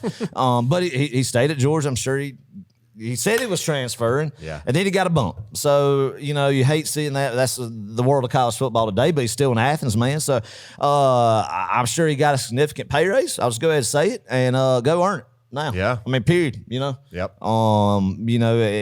you're going to get paid like he's probably getting paid now, go. You got to go prove it on the field, too. Exactly. So, we brought in, you just alluded to this, we brought in another transfer from South Carolina, 6'4", 313, Xavier McLeod. I think that's how you say it. McLeod. I don't know. One or the other. Like Redshirt freshman, kind of improving in the SEC. You really haven't seen a ton from him, but former 4-star, so hey, I think the talent's there. Just we'll see. How's he plugging in, man? Right. I mean, you heard some good, some bad about how he was at South Carolina. But the thing is that the attitude that you hear, and I of course don't know this kid, but from what you hear, and that's all we can go off of, is it won't be tolerated in Athens. So he either is going to step it up and get involved in what the culture is and the expectation Trey Scott has in that room, or he's going to get left behind.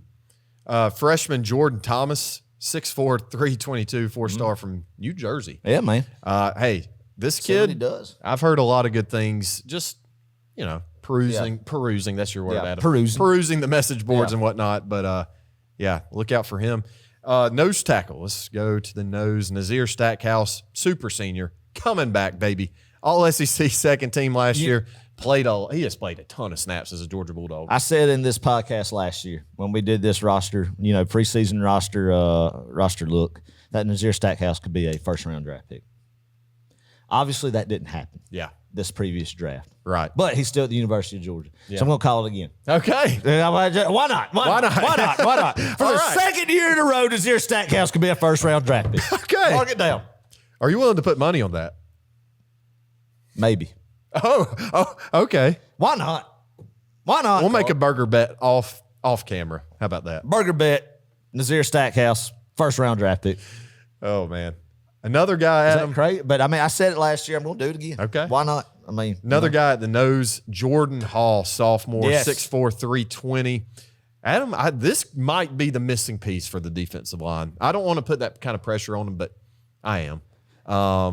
I hope to see a big leap from him this year. We got to see sparks from last year, but what do you think about Jordan Hall? Oh, yeah, man. That's the guy that when we were talking about Christian Miller, and then the next guy we'll talk about, Jordan Hall and Jamal Jarrett. Those are the three guys that came in, big names, and going in their sophomore year, 1 year in the program, that you have to see those three guys step up to get to where we want this defense line to be at, period. Yep. Those are the three guys you need to look out for when you start looking at this defensive line going into the year, when you start reading practice reports, when you start watching early season games when Mercedes-Benz Stadium. Watch the development of those three and where they plug in and how they play and how fast they grow up to complement the Brentons, the Stackhouses, and the Ingrams Dawkins of the world is where you're going to see this defensive line go. Yep. Let's go to the defensive ends. Michael Williams Jr. My gosh. Adam, he's a big guy. Top 10 draft pick. Oh, yeah. 265. Didn't really put up any crazy numbers last year, but he is poised to have a breakout year. And, Adam, what I'm really interested to see is whether or not he does play in that traditional outside linebacker position, or if he's an end or if he's a mix. I think he's a nightmare to defend. I want him to really take that leap this year. That's right. Let him eat this year. I don't think he necessarily hit a sophomore slump, but I don't know how much improvement he made from freshman year to sophomore year. And maybe it's just the scheme and what he was asked to do last year. But, I don't know. I don't know, man, but he's going to be a stud this year. I feel like I think he's going to be the guy, and you want him to get after the quarterback, and I think that's something we need to do better is get some sacks, get to the quarterback better, get some more quarterback hurries, be disruptive more, and I think Michael will be that guy this year. Another guy that there was some all season drama with, Clark, that he was gone to USC. Another Georgia defensive lineman that they were going to try to buy out there, and I don't know, whatever we worked out with him to stay, hopefully. Too, with him and Miller, and especially with Michael, it's like, I could go get a quick payday over there, but I might get a little bit of a bump here at Georgia, but then stay in this defensive scheme that I know so well, show out in it this year, and then be a top 10 draft pick, get generational money. Yep, right. Exactly. And I think that's a smart decision by him. Glad he's coming back. This will more than likely be his last year in the red and black. If he does what we want him to do, it definitely will be, because I think he'll be projected in the top 10. And a guy I don't think we can afford to lose, and hopefully somebody's going to have a big breakout money year for sure. Tyrion Ingram Dawkins Jr., 6'5", 280, started to emerge last year. Adam, he was injured a lot. Came into the Florida game, you could tell he made a difference when he got in there. He did. He really did. Dang, I forgot about that. But we were raving about him last year, just sitting up in those teal seats. That's right. In Jacksonville. That's right. Gabe Harris, sophomore. He had a good spring, from what I've heard. Oh, is that what they say? That's what they say. Well, I love that about Gabe. I love that Gabe had a good spring. I hadn't heard it, but good. Yeah. Good. That's what we want to hear. He played a few meaningful snaps last year, and, another big body. And then Joseph Jonah Ajane. Okay. Freshman. All right. 6'4", 275, awesome. 4-star. I don't know much about these guys, honestly. Some of the 2, 3, 4 guys. But I do have their measurables and what class they're in. So good. That's kind of weird. Good. I love it. I love it, man. I love it. All right. I love it. Oh man, we're pushing So, an I hour mean, and 20 minutes. Yeah, I mean, we're just running through them, man. But Yeah. old Trey Scott, been there a long time. Key cog right there in that defensive line room. Glad we still have him. Just put out just NFL draft pick after NFL draft pick. Hopefully, there's a lot more on that list. Yeah. Excited. That is the unit right there that is either going to be a Georgia national championship or not. Make It or all break. develop about the injury bug or the development, how that unit plays, makes or breaks if Georgia wins the national championship this Yeah. year or not. Yeah, Period. I agree. Let's go to the linebacker room here. Oh, yeah. Let's go to that. Really excited about this. Outside linebackers. We have never been upset with the outside linebacker room. No. Never showed our ignorance about the outside linebacker play. Yeah, let's start with Chaz Chambliss, senior, Adam, senior. Oh, yeah, man.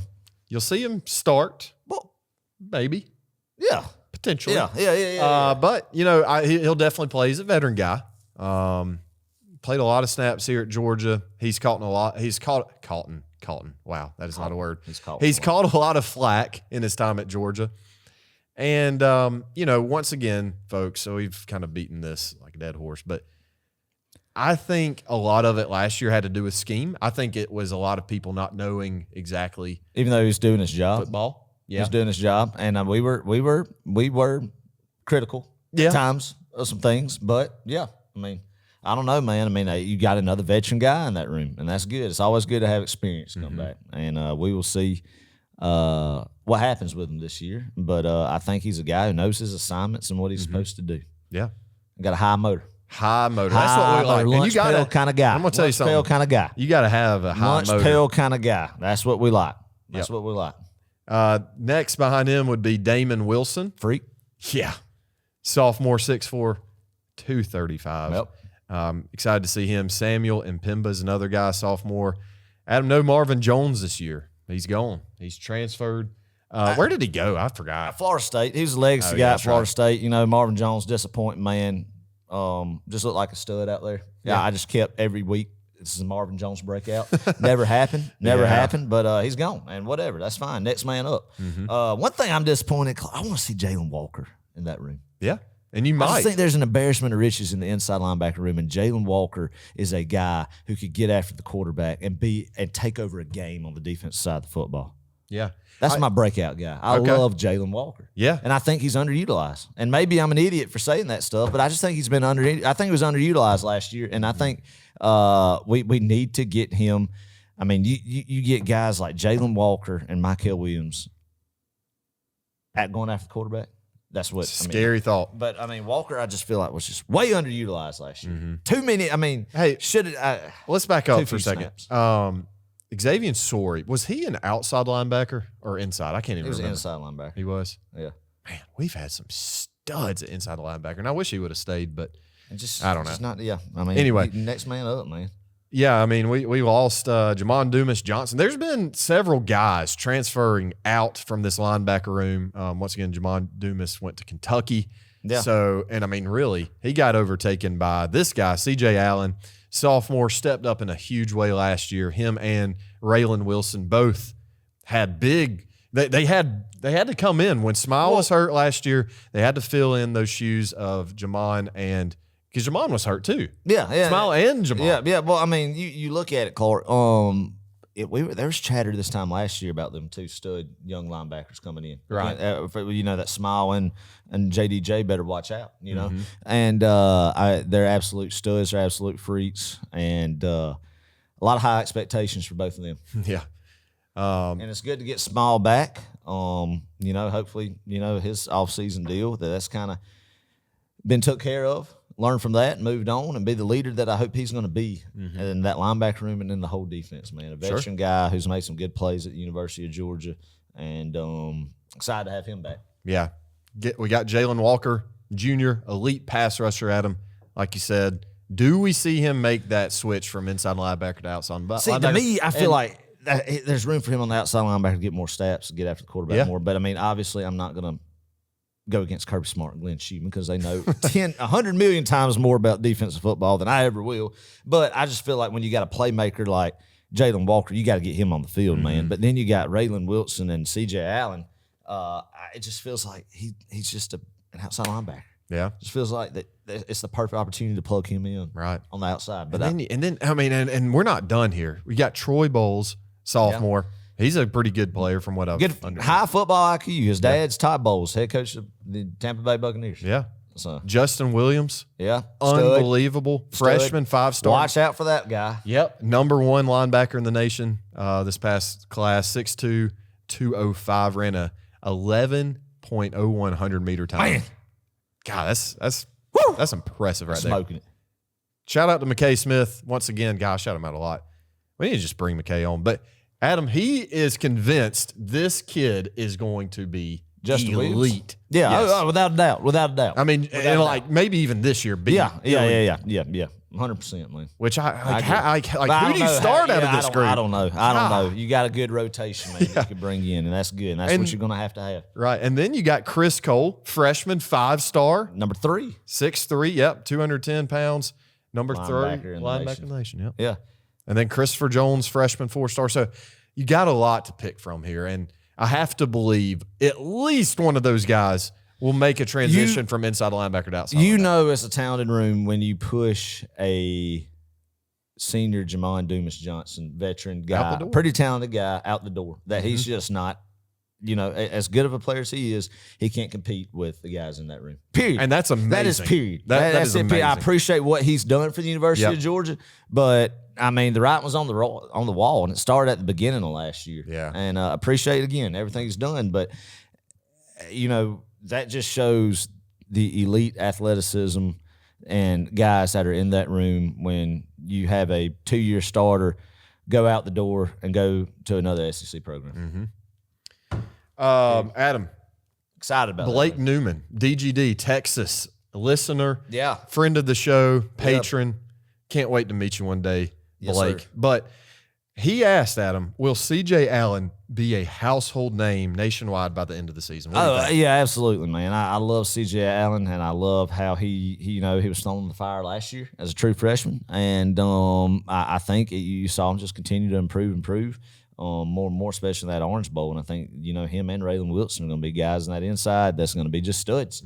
And I feel like C.J. Allen will be the man and will be the next, big inside linebacker we talk about, being a high NFL draft pick and getting a big NFL contract like a Roquan Smith. And is he going to be a Butkus Award winner? I could be. Very well could be. 100%. Might not be this year, but next year, his junior season, probably his last year at Georgia. Yeah. Yeah. I mean, he's special. I mean, all those guys are special, but especially C.J. Allen, he's donning number 3 this year. So. Oh, that's exciting. Look out. Shades of Roquan Smith there, folks. All right. The last room we're going to talk about before we wrap this thing up. Baby. Your favorite. Oh, I love the DBs. You were a DB in high Love school, the weren't you? DBs. Love the DBs. You wore the number 16 like Number Kirby, 16. right? Yeah, that's right. Was that because of Kirby or you just like Nah, 16? just number 16. Just number 16. But Well, Adam, this is where things get interesting. yes. There's been a lot of chatter. Who's starting? Who's not? Are we going to see this guy? Are we going to see that guy? Let's start with corner here. And I think one spot is locked down as of right this second. Maybe, maybe not. Dalen Everett Jr. Yeah. Caught a lot of flack last year. A lot. And I don't even know if it was justified. I really don't think a lot of it was necessary. And I was guilty of it. I think all of us fans were guilty of it. But was it necessary? I don't know. But I think he'll prove everybody wrong this year, and he's gonna be a stud.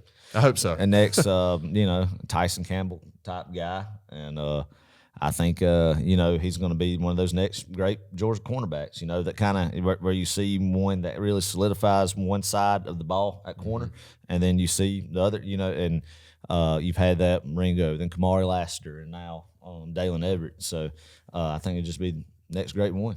So exciting to see what he does.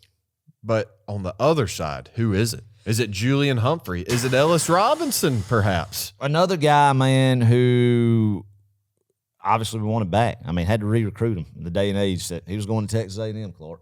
Muschamp had to fly over to wherever he's from. I think he's from Texas. But anyway, to go see Julian and kind of re-recruit him, get him back. So he's on board, and he was good as gone, and now he's back. So I don't know. I think Humphrey is a guy who's talented, and I think he'll be competing with Ellis Robinson for that other spot. But I'll tell you what, I think Ellis Robinson's special talent and a guy that's going to be hard to keep off the field. Right. As a freshman. Yeah, he is a pure athlete. Number 1 corner in the nation 6 from foot, IMG. Yeah, this kid's going to be a stud. If you play at IMG and you're a 5-star, He's going to be a stud. You're pretty He's good. going to be a stud, without a doubt. Without a doubt. oh man. You also got names like DeMello Jones, Andre Evans. They're Yes. freshmen. Two more 4-star Oh, corners. yeah, why not? Like, I mean, these kids could go anywhere. Just in the line them nation. up. Just line them up. But they come here because they want to be part That's right. of an elite squad. Something special and develop and be one of these long lines that Kirby is developing that he can point to and say, hey, this was a first-round pick. This was a first-round pick. Or, Yep. You know, look at these getting their second contract in the NFL, life-changing money, you know, all that stuff, man. And people know you come to Georgia, win championships, and be developed and be ready to go to that next level. Exactly. One last name in the cornerback position that we haven't mentioned, Daniel Harris, sophomore. Yeah. I think he played some G-Day. He looked pretty good. Yeah, he He's- looks good. And he's a He looks lengthy good. 6'2". I mean, kind of a He bigger looks good. body for he a looked good. corner. He played in the Orange Bowl a good little bit. Yeah. Didn't he? Yeah. Was he not about to transfer or Yeah, something? yeah, he was. He was. That's another one, man. So, I mean, hey, Daniel Harris might be the guy you see. It'll be interesting to see, and that's one of the fun things that we love about going into August and that whole month leading up till you actually get to see Georgia on the field is reading practice reports. Yep. And then every Saturday, the scrimmage reports. I love a Saturday afternoon in August getting a recap from kind of the McGill Society guys who get to go to these things. Yeah. And, you know, just stuff here and there leaks out from video manager guys or equipment guys who are at practices or whatnot. Oh, You get to hear some chirps every now and Right. then about what goes on at these scrimmages every Saturday. So, tell yeah, I'm you. excited about that. It's that season again, that time again. Yeah, they are physical. I can tell you that. I remember. I love it, man. That's what Kirby said. We're going to be physical, man. Even though, you know, it's a long season and we can't afford many guys going down, but Yeah. that's not going to change. You got to be physical. And I think that's what makes and separates Georgia into the elite program it is. It's the way they practice and the way they conduct themselves, man. Let's go to the safeties here. Obviously, Very interesting. Obviously, Malachi Starks. Stud. Play strong safety. Stud, Clark. Definitely. Stud. From day one All-American. has been a stud. Yep. And since that first game that he played in Mercedes-Benz Stadium in the Chick-fil-A opener against Oregon, getting an interception, man, a stud. Very special season coming up. Yep. Will likely go down as the best defensive back. Assuming he has a great year this year, barring injury, he will go down as the best defensive back in Georgia football history. Perhaps. I don't think it'll be better than Champ Bailey. I don't think it'll be better than Champ Bailey. I don't know. I don't know. I mean, that's pretty tall. I will say the best one of the Kirby Smart era. Oh, by far. 100%. Yeah. So And that's saying something. that's saying a whole heck of a lot, man. Yeah. And but yeah, I think Malachi Stark. Yeah, and it could. I mean, let's see what happens this year. But definitely somebody I think who will be a high draft pick again, leave early his junior year, but hopefully first have a very special year in that secondary in the back end, and he'll be the leader of that unit, man. And that's what I love is you got a mix again at all these position groups of young guys and experienced guys, Yeah. and all talented guys, man. I hope it's the right mix to make this run through this gauntlet, man. But Malachi's guy you got to have healthy and stay back there in that secondary, be a big playmaker. Another Some guy disruption. who may not rotate, but come in if needed is Jake Pope. He is a transfer from Alabama. Yeah. Redshirt sophomore. And I like what I saw out of him on G-Day. I remember seeing him at G-Day. So we were like, who's that? yeah. So that's big Jake Pope out there. Yeah. Well, like Free safety, you might see Ja'Cory Thomas. He got some garbage time last year, 2023. Seems like he had a pretty good spring. I remember seeing him at G-Day. He played some snaps. Yeah. Looked pretty good. You got Dan Jackson, a super senior. You got KJ Bolden, a freshman phenom. That's right. Could definitely compete for this spot, I think, in the fall. And then Jonell Aguero, Yeah. who's a sophomore. I think you're going to see some at that free safety spot, some platoon of guys and some sense. I think you'll see Dan Jackson get some looks and some coverages, man. Veteran guy, knows his assignments real well. And has played a lot of football, especially will be a big contributor on special teams, but I think even in the secondary will be too. Love Dan Jackson. We've talked about how much we love Dan Jackson on this podcast. But I think KJ Bowles is an absolute stud. I think he's another Malachi Starks kind of guy that even as a true freshman, it is hard to keep him off the field. Eventually you'll see Bolden and Malachi Starks getting the majority of the steps in the back end. And I love that. You get a veteran guy that's talented and an absolute freak, and then you get the freshman guy right beside him. And I think Bolden will make an impact. And I think Aguero, a guy sophomore year, we talked about how exciting it was for him coming in next year. I think he's going to kind of step into that Tyke Smith nickelback role, star role, Clark. Yeah. So, And that's the thing. I mean, they all learn, I think, multiple positions. I would think, and I could be wrong with that, but I think Aguero will be that guy you see kind of star. line up in that star position. Yeah, I can see that. So that, man, Yeah, that wraps up defense and offense. Exciting. Golly, get fired up the about reason it. If you're we- not fired up about it right now, that's a national championship roster right now. Oh, yeah, that's the point. If it plays out or not, I don't know. Yeah, I mean, that's the point of saying all this and doing this episode is just to show you how much talent we still have. That's right. Though we've lost some pieces over the past That's right. 3 years, man, there's a Special treasure group. trove of talent You dang right. and weapons that we're going to utilize this season Love it. on both sides of the ball. Love it. Love it. Let's talk about one more unit, Adam. One more And we unit. do this on Row 60. Oh, yeah. I don't know if they do it on the other podcasts I don't know out if there. they do or not, but it wins or loses you It does. football games if Yeah. you're not careful. It sure does. Special teams. Yeah. Now, I'm not going to go down the list and name you every person who's the going long snapper and all that stuff. Yeah. Who is the long I don't snapper? know. I don't know. I know at one I don't point it know. was it William Moat? I don't know what Is that year a name? was. Yeah, I think it was one year. Don't you remember old Ty Fricks back in the day? And Trent Fricks. Ty There's a Trent. long. We need another Fricks to come in the long. We snap. do. So Now, we need to carry on the tradition. the lineage. That's yeah. right. The lineage. Let's talk about our kicking game, though. All right. To Crank it finish up. this thing up. Crank it up, Peyton baby. Woodring, baby. Sophomore. Awesome. Had a great Love freshman year, went 21 for 25 last year. Hit some big field goals. And we apologized to Peyton because early on we were like, a little bit. But he had the yips? Yeah, he had the yips a little bit. As a true freshman coming out of the gate, big time, you're not just kicking in a stadium, in a high school stadium anymore. Yeah. You got to get used to the moment. But he did. He answered. He came on strong, man. All the confidence in the world now. Peyton Woodring, that place kicker, excited to see what he does in sophomore year. Very confident in him going forward with it. So I hope he never kicks a field goal. I hope Yep. it is literally Yep. just extra points. Yep. And he nails every one of them. Yep. But no, pulling for you, Peyton, this year, man. I think he's got it. That's right. And then Brett Thorson Jr., Yeah. the Aussie, Yeah. coming back, Yeah, man. man. And once again, we cannot overemphasize, we cannot emphasize enough just how important it is to have a weapon like Brett Thorson as your punter. That's right. And we're not being sarcastic That's here, right. despite what you made me thinking. No. And I love the fact that he doesn't get many opportunities to show off his legs. So Right. that means the offense is scoring and doing what we want them to do.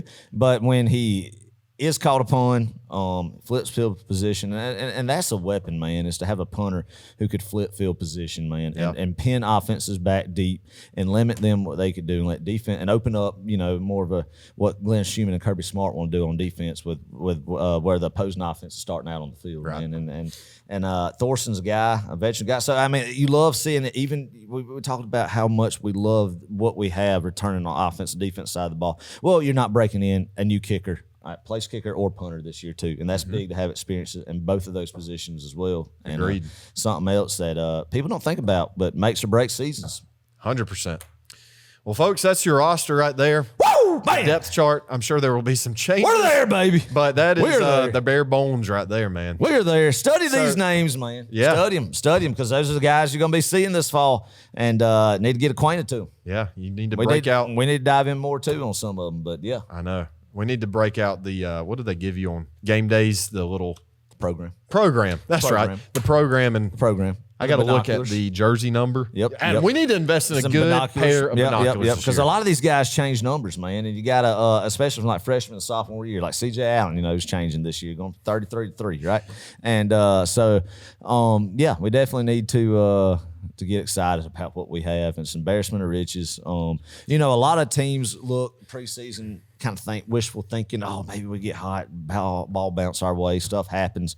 We could make a run, but not many of them are as blessed to know that we already have a national championship roster just looking at preseason. As Georgia's one of those few teams in the nation that can say that, man. And that is a blessing and that is exciting. But you got to go out there and do it on the field, man, and stuff. sure. And there's got to be some luck go your way too, right? For sure. I mean, injury bugs got to go your way. The ball's got to bounce right your way time to time, man, and especially with an extended season. So we're going to find out, but it looks great going into the season right now. What's going to happen with a very tough schedule. Yeah. Love the guys we have, the coaching staff we have, man. Let's go. So very briefly, let me ask you All right. this. Let's not spend a whole lot of time on this. What is the biggest question mark you have on both sides of the ball?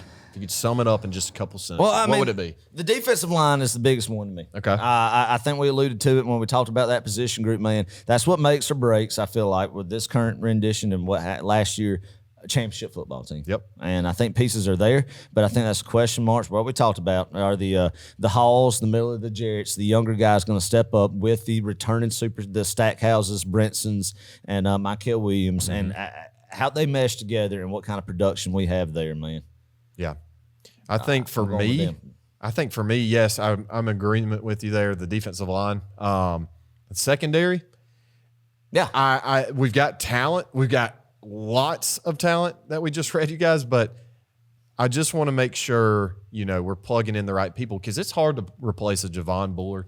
Oh, it is. It's hard to Very much replace so, a Tyke Smith. That's right. That's right. And Kamari Laster. It's hard to replace those guys. No. A lot of turnover there. You're exactly right. a lot of churn, and so we want to make sure that we get the right guys in, and we got the right pieces. My concern is, how long is it going to take for some of these guys to get caught up to speed, right? And I don't have a concern about the offense side of the ball. I'm just going to say that right You now. don't? None. At all? None? None. I mean, we'll see. Like going preseason looking. Preseason looking, man. I would say my only concern is the injury bug hitting the offensive line. Knock on wood here. Yeah, 100%. We can't afford to have any injuries. No team can out there. You better knock on that wood. Yeah. But the offensive line, that's the last place you want to start getting guys down. And I'm not saying they're not capable, but man, it's tough. It's a challenge when those big guys go down. So, all right. Oh, man, this has been a long episode. It has, man. I mean, I'm about to fall asleep. Rambling. It's 11:30. We just started rambling, man. And there was a lot to cover, a lot to go through. And I know, I'm sorry, it might have been a boring episode. Not too much.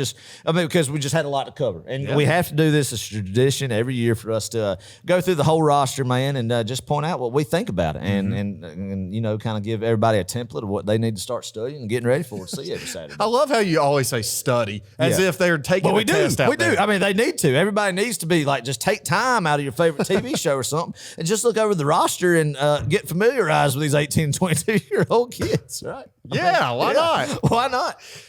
See their measurables. 6'4", 230. Yeah.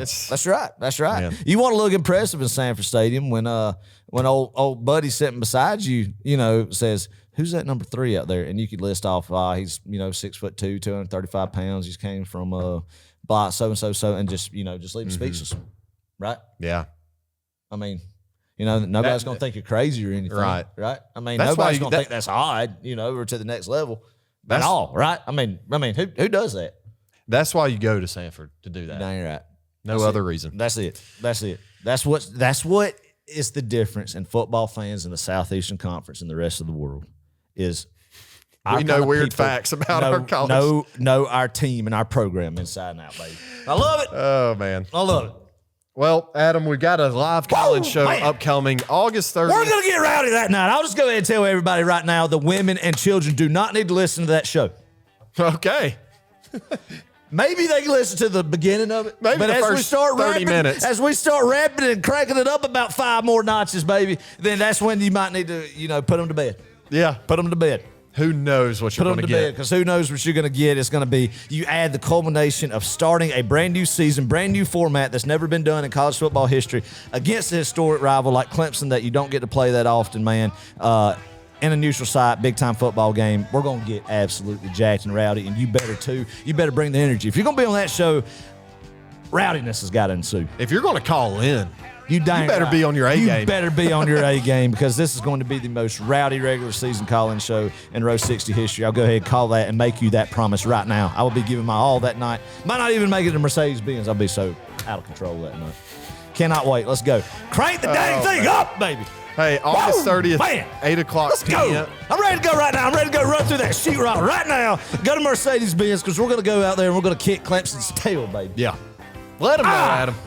Man. Ouch. Man. Let's go. August 30th, 8 o'clock p.m. We want you there. Please join us. YouTube, Facebook Live. You better call bring us in. You better get you some throat lozenges in before you get on that. Before you get on that episode, Clark, because we're gonna be rowdy. We're gonna be rowdy. That's gonna be a Row 60 trivia question one day. What is Clark's most hated word people use? Lozenge. Who came up with that word? Let's go. All right, Adam, wrap this thing up. Thank y'all. Thank y'all for bearing with us this episode. I know it wasn't the most exciting, not a lot of exhilarating conversation. It was just kind of, just to the point. Yeah. To the point. I mean, you really couldn't just get, just juiced about it, but you can when you look at just the talent that is there that we're going to be seeing this Saturday in the fall. Us doing this episode means we're getting closer and closer to kickoff, man, and we have a few more traditional episodes to do. And then before you know it, after you keep getting a couple more Row 60 notifications of a new podcast, it'll be Clemson Hate Week coming up, man. You've made it to August. We are almost there, and August means live football from high school, from NFL preseason games, but most importantly is reading daily scrimmage updates or practice updates and Saturday scrimmage reports, man. So finding an outlet to get your coverage on that, it's exciting, man. This is the time of year. Talk Georgia football with people at work. Get excited about it, man, because, again, for the fourth season coming into Row 60 with Georgia football, another championship team is brewing in Athens, and I can't wait. Big season ahead, a lot more to cover. Thank y'all for being with us. We love y'all. Go Dogs! Go Dogs! Woo!